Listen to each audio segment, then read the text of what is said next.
Pour remplir une plaque alvéolée, il faut bien entendu une plaque alvéolée. Donc ici, on a une plaque qui comporte 2, 4, 6, 8, 10, 12, 14 lignes et des colonnes donc de 10, ce qui fait donc 140 alvéoles. C'est une plaque alvéolée donc de 140 alvéoles. Pourquoi une plaque alvéolée de 140? Tout simplement parce qu'on bénéficie, chaque plante va bénéficier en fait d'un cylindre de croissance pour les racines suffisant.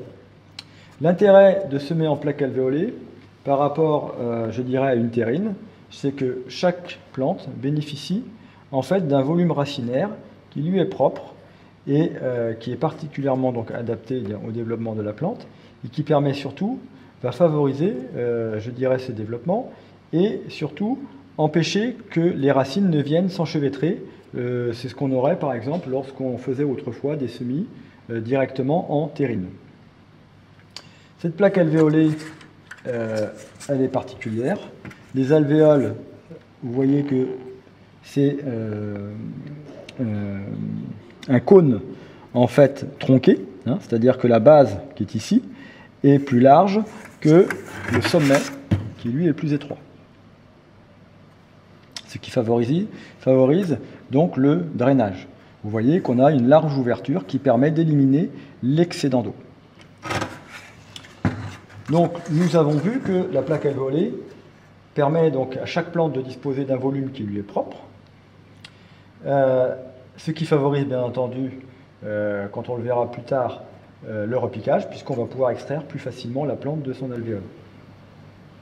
Par contre, il y a un inconvénient, c'est que lorsque la plante est prête à être repiquée, il ne faut pas attendre, puisque les nutriments nécessaires au développement de la jeune plante eh bien, sont limités par rapport, bien entendu, au volume de l'alvéole, un volume de l'alvéole qui va être rempli donc, par le substrat, et de ce fait, forcément, si on attend de trop, le système racinaire va coloniser, bien entendu, l'ensemble de l'alvéole, c'est l'objectif, mais si on attend de trop, eh bien, il n'y aura plus grand-chose, je dirais, à récupérer dans le substrat, donc il n'y aura plus de nutriments.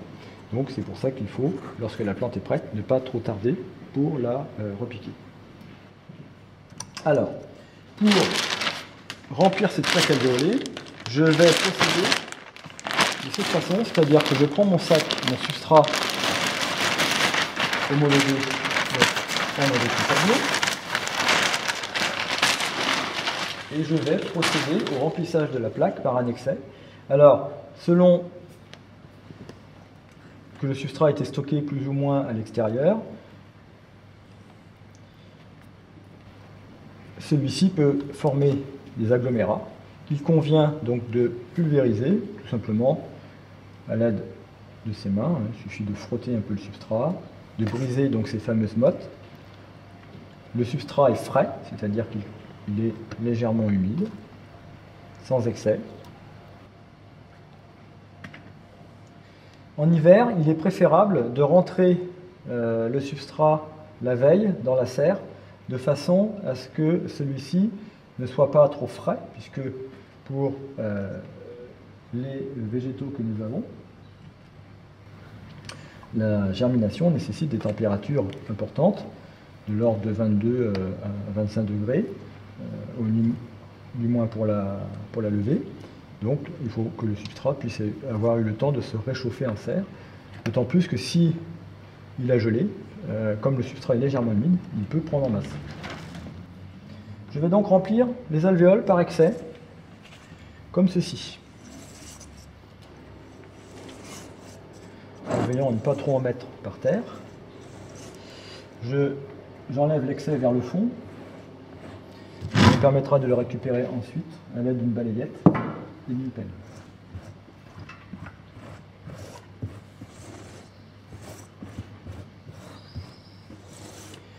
Les alvéoles sont ainsi remplies, mais ne sont pas prêtes, je dirais, à être occupées par une graine. En effet, si l'on se contentait de remplir simplement la plaque de cette façon, sous l'effet de l'irrigation, de l'arrosage, le volume de substrat va se tasser. Donc on va réaliser un premier tassement, tout simplement avec les doigts, 2 par 2.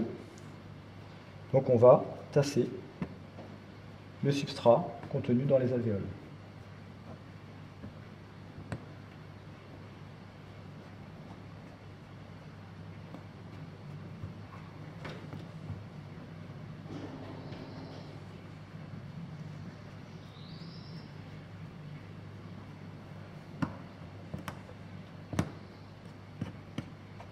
Ces premiers tassements ainsi réalisés, on constate que du substrat manque dans l'alvéole.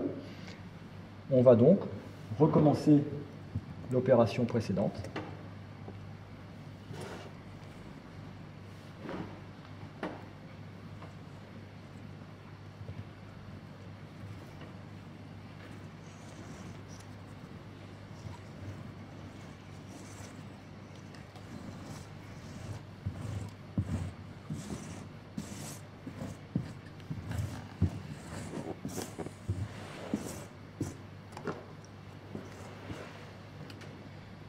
On retasse à nouveau.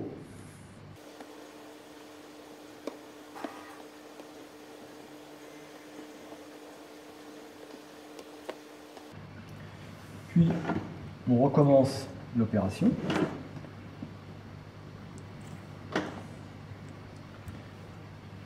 Vous voyez que je prends soin de bien émietter le substrat afin d'éviter d'avoir des agglomérats dans l'alvéole.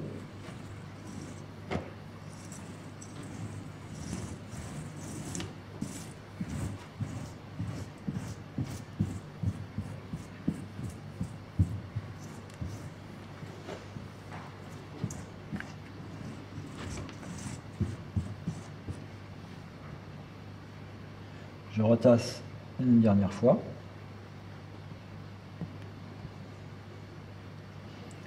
Là, on peut remarquer que sous la pression de mes doigts, le substrat descend beaucoup moins que les fois précédentes.